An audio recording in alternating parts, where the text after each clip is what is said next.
David Ortiz, and I'm a video game designer, and I'm out here doing a little field research. To be a game designer, you have to think as both an artist and a scientist. Being a designer, you really focus on the creative aspect of building a game, the visionary, and what would be cool to do in this product.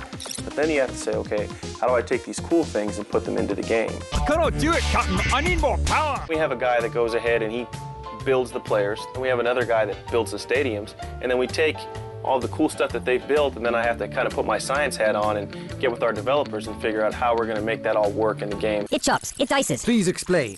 Well, I've been playing football as long as I can remember. From when I could walk, I had a football in my hand. I spent as much or more time playing football on video games as I did playing outside. Tell us about yourself and your interests. To get the tackles and the motion in the game, we have something called motion capture. We have someone put on a suit with a bunch of lights all over, it looks like ping pong balls, and they run through an area with a bunch of different cameras on it, and we have these guys get tackled and get hit and do little celebrations and dance and spike the ball, and we're able to capture all that information on a computer. The animators take all the motion that we capture and turn it into moves in the game.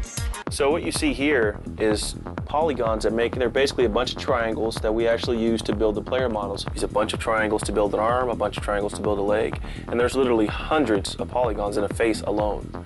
Everything in this game is based on math. David will tell me about how successful he'll want a move to be. He'll tell me based on how strong the receiver is and how big he is, if he wants it to succeed 50% of the time or 75% of the time, and we'll have to come up with different equations that will make it play out how he wants to during the course of the development process. Basically, when you're playing our game, you're watching math run around on the field. What? In the text, it tells us what motion is being played, how fast it's being played. The boxes around the players tell us if there's collisions happening during the course of the motions.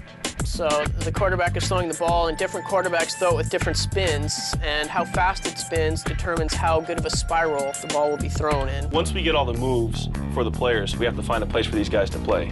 So what Jeff is doing is he's building out the new Seahawks Stadium.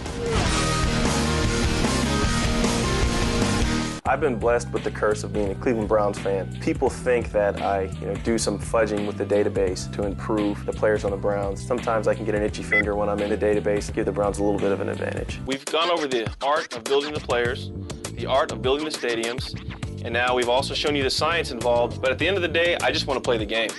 Let's go!